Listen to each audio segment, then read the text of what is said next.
Welcome, everybody. Welcome back to the Brave and the Boys podcast number. I think this is 26 at this point.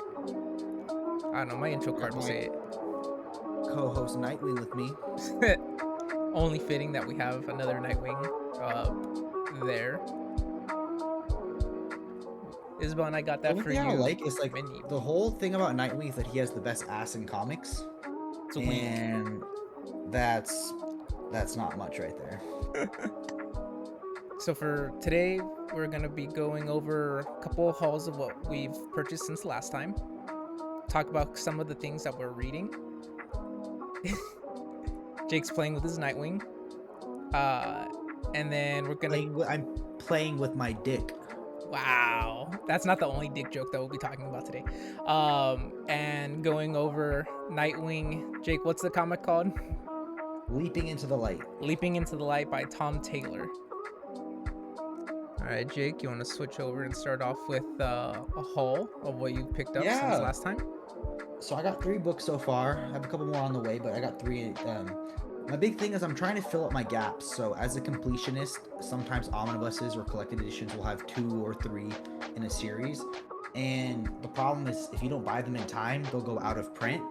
So it's like awkward to have to be missing one, and it would drive me crazy. So I've been trying really hard to fill in the gaps. So the first one I got was this compendium. This is Starman Compendium number 2. So this contains it's by James Robinson.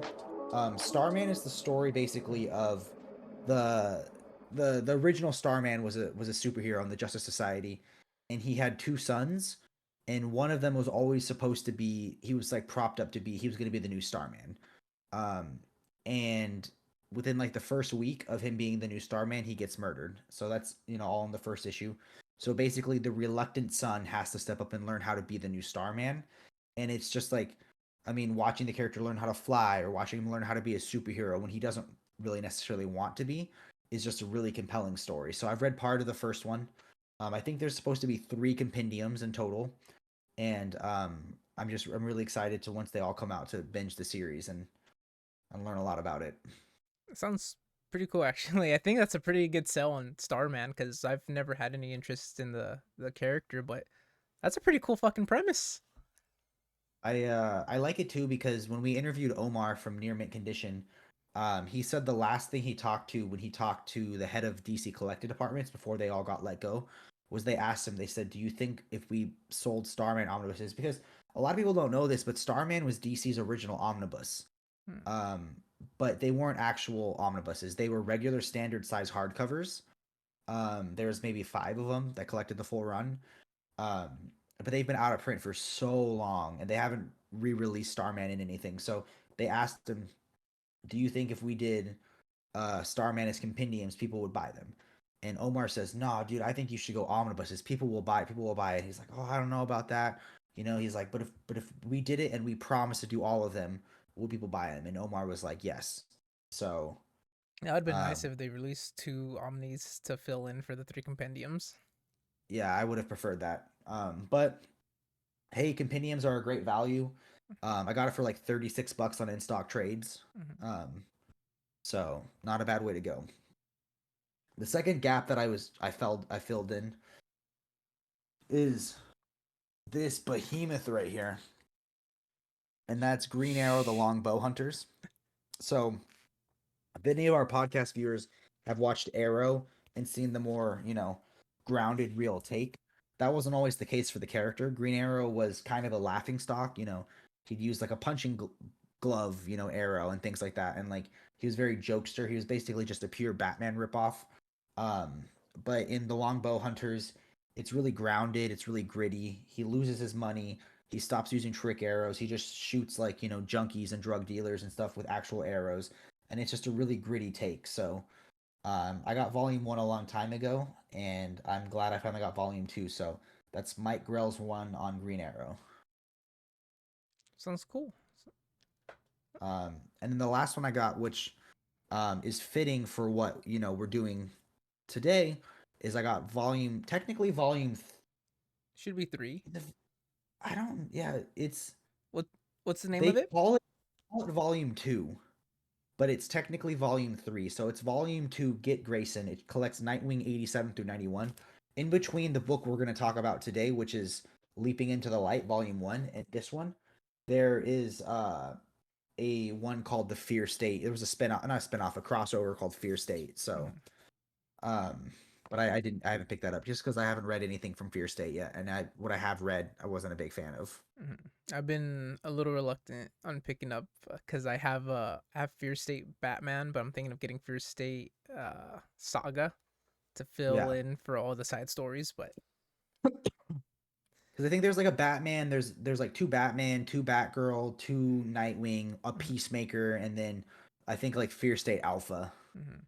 Put up a poll and said Ultimate Spider-Man 2, uh, Batman and Robin, and Ultimate Spider-Man 2. My favorite comment, the person said the Ultimate Spider-Man 2 with less votes is Dark Knight's Metal.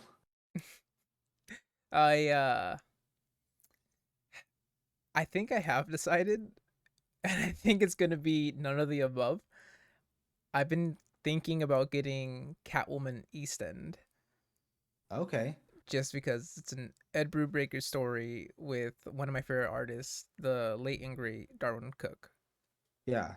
If I don't pick that one up, I'll probably get Ultimate Spider-Man 2 just because to continue on, which I think in total, I'm sure it's been released or how many there will be, but I think it's going to be 4 omnibuses total. Did you read that originally, like in trades or like singles when it was coming out, or have you never read it? I've read the first 2 volumes online. I've been wanting to get, so before they came out with the omnibus, they had deluxe hardcovers or deluxe oversized hardcovers from Marvel, and then those went out of Is that print. what they call their epic editions, or is that something different? Different. So you have Epic Editions, which is kind of like their Marvel omnibuses, but just in smaller bites, and they're trade paperbacks instead of large hardcovers. Um, Oh, okay. but you had a different series, which I think it predates DC's deluxe edition, but it's a deluxe edition, oversized artwork, hardcovered.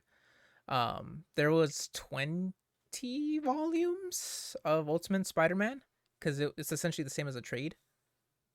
But yeah, I wanted to collect those. Ended up not because it went out of print. The omnibuses started releasing, and I was like, "Fuck it!" Now's the time to get them.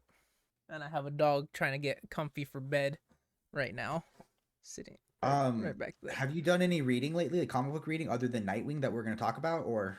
Yeah, so I've been reading. Actually, right before we started recording, I was reading Amazing Spider-Man.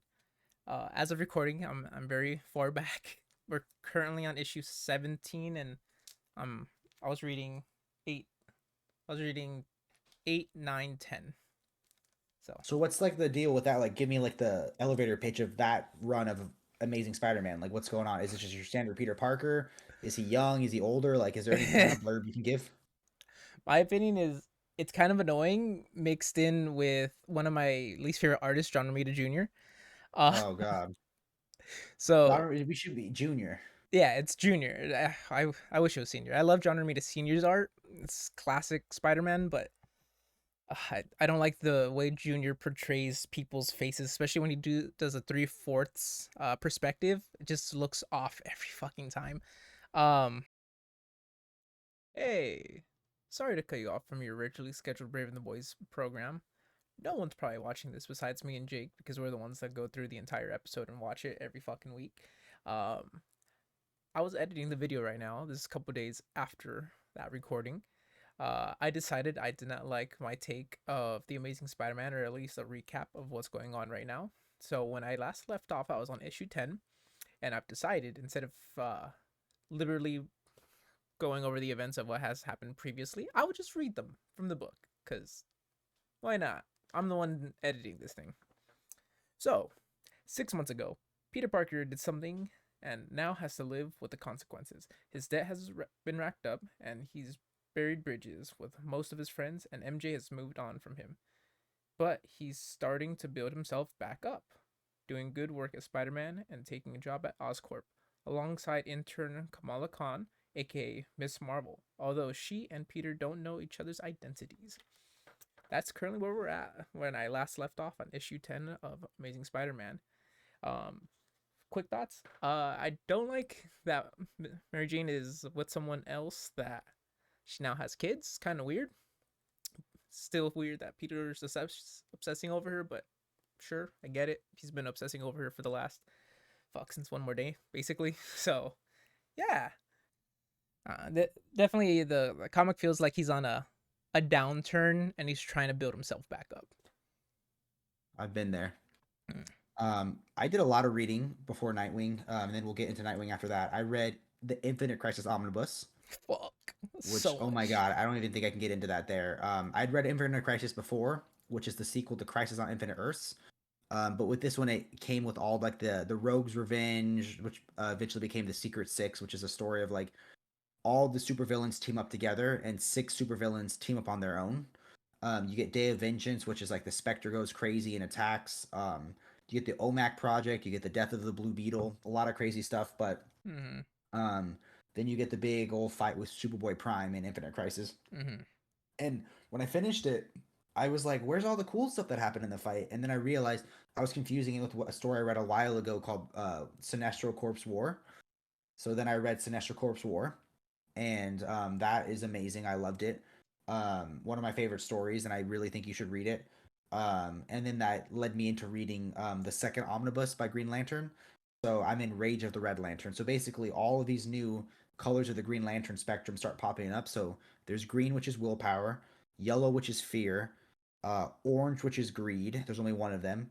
Blue, which is hope, and they can do a lot more powerful stuff than a Green Lantern, but they only work when they're next to a Green Lantern, because Mm. hope without willpower is inaction. Like what is hope if you don't have action? Yeah. And then there's red, which is rage, and then there's purple, which is love, but they're a little bit different.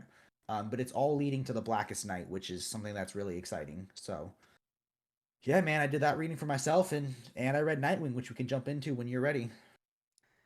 So I think it's easy to say that Nightwing is my favorite character from DC. Um, but the previous president of DC, Dan Dito, he didn't just hate Nightwing, he hated all of the Titans. And you look at kind of like some of the stuff that had happened to the Titans, like it's just so abysmal. Um, but Tom King wanted to have Nightwing shot by the KG Beast in his run. So he was. And originally, the rumor is originally Nightwing was going to develop vertigo and have a fear of heights and have to reconcile with being a superhero that gets vertigo from heights, when he's normally an Mm-hmm. acrobatic that, flips and flies. But they decided to go a different direction. They decided to give him amnesia and make him a character named Rick Grayson, which just was so cringe. Everybody hated it. It was just so terrible. Yeah. Um, and people weren't happy with it. So they brought Tom Taylor on, who's an amazing comic book writer, and this is kind of just like a restart, refresh on what makes Nightwing amazing. And I just Mm-hmm. think that's the word for it I would use, is just refreshing. Oh, The definitely. art is unbelievable. Bruno Redondo, sorry if I'm pronouncing that wrong, does the art in the first one and in the second one, also with Adrian Lucas. Um, the art is so experimental but so modern. Like I've never seen art like it in a comic book. It's just so well. Um, but yeah, man, what are your thoughts on it? Yeah. I think you summed it up pretty well in one word. It's refreshing to read it. As being a DC reader or Spider-Man, comics can get really fucking depressing to the point where like it's still a good comic book, but you want some lightheartedness and some fun inside of there as well. And I definitely Yeah, I think don't we I don't we get always want to that. see Batman brooding out a window, raining window. Yeah, because his young ward has died for the 50th time in the last Yeah. 50 years. So, definitely it's a very fun comic book and it's very lighthearted compared to what we last read, um which was on that episode over there. So if you want to watch our last other one, that way. God damn it, Jake. Oh, my thing's mirrored. I'm sorry. So if you want to watch our last episode about Mr. Miracle, feel free to hit that icon button. Do we still have icon buttons on YouTube? Yeah, it's like a personal setting. We can turn them on. Yeah, fuck it. I'll put it on there. Fuck it, we'll do it live. Fuck it. Yeah, do it live. Uh, Um, yeah, it's fun and yeah, the art is phenomenal. It's very in your face kind of pop of vibrancy. so kind of like the notable things that happen in this one. He gets a three-legged dog, Mm-hmm. and Yeah. what was fun was you got to vote for what the dog's name was going to be. Mm-hmm. They joke that it has two names, Bitewing, Yep. and he names it Haley, which is the circus that his parents lived with, Which lived in, or worked at. which is It has some cool characters though. They bring in Batgirl. mm-hmm. They bring in Tim Drake, who's the best Robin. Mm-hmm. Um, and there's some interesting twists. They not only is it refreshing for everything that makes Nightwing great, they also change some things about Nightwing's past and his Definitely. And family. uh if it kind of goes without saying, but read the book if you can. You've kind of heard like our overall like thought over of what we are thinking of the book. We're gonna start speaking about spoilers right now.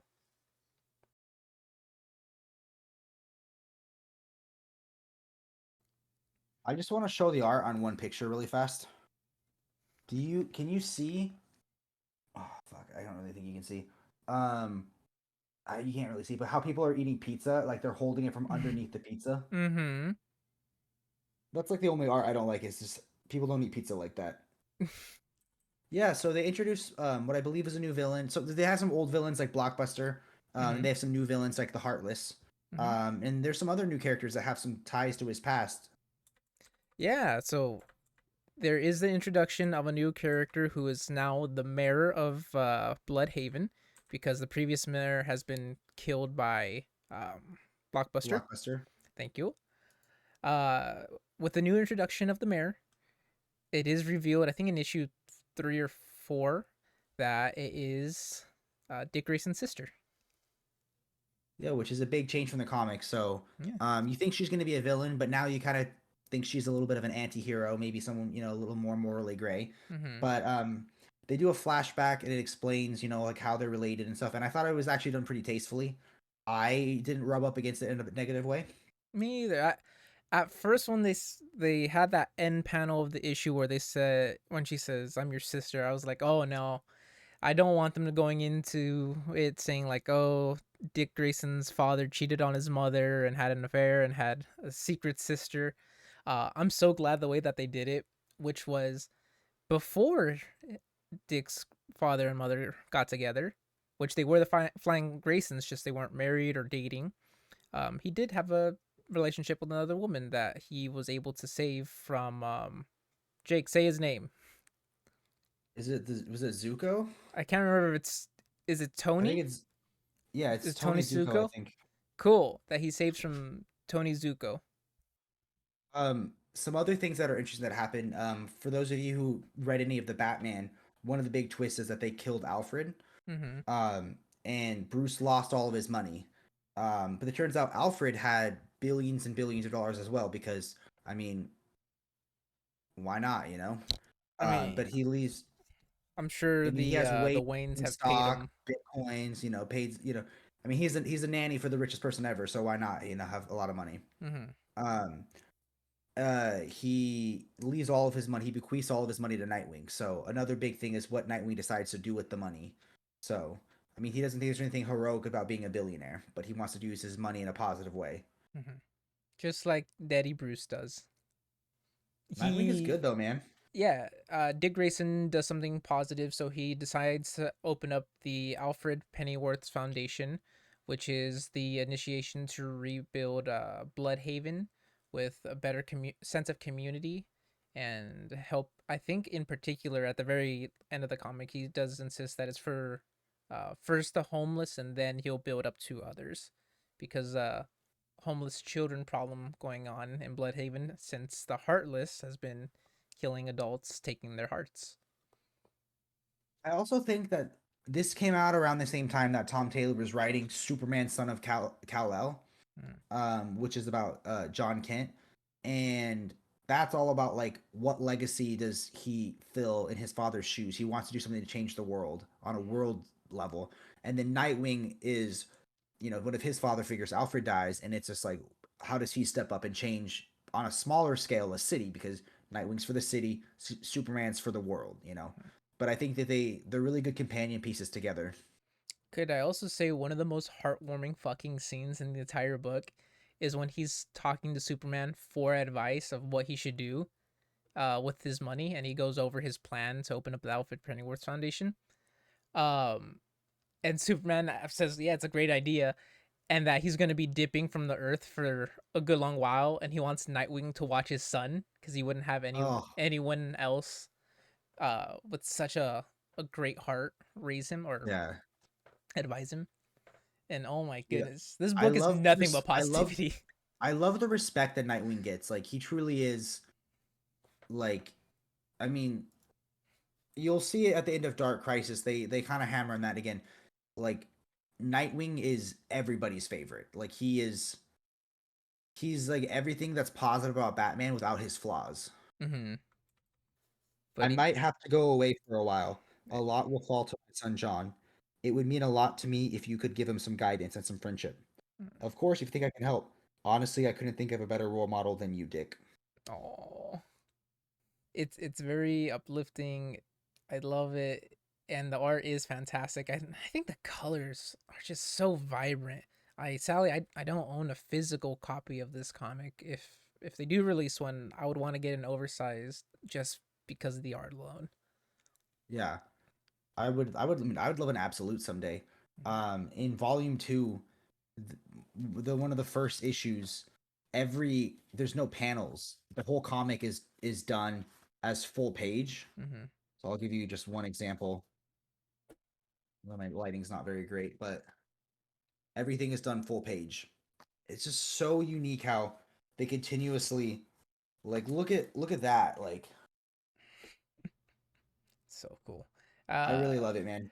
Are you gonna keep reading? Are you gonna read volume 2 or get current, or are you got too much on your plate? I'll definitely read volume 2. I'll probably read it before our next podcast. In all honesty, just because they're not very dense read. Like I think for me to read the first volume, it only took like 25, maybe 30 minutes. They're a quick read. It's a fast read. Yeah. Uh, Whereas I've been reading fucking Batman's No Man's Land for almost like 6 months, and I'm about halfway through just because I go on and off because of how dense all of it is. Are you on Road 2 or are you on No Man's Land 1 or 2? Oh, I'm still on road to. Oh my god. Yeah, I haven't even got to the main event yet. Closer than me, man. I haven't even touched it.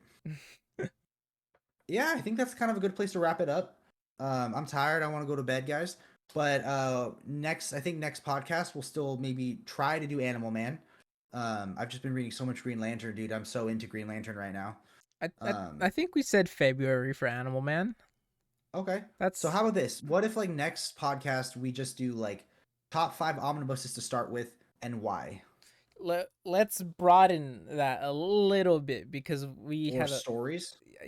maybe because we had a baby discussion about this earlier, and I found it very restricting because I was only counting omnis. I didn't do any deluxe or absolutes or so stories could be a good one or any collected edition, maybe. Okay, so let's do top 10 collected edition and a little blurb about why.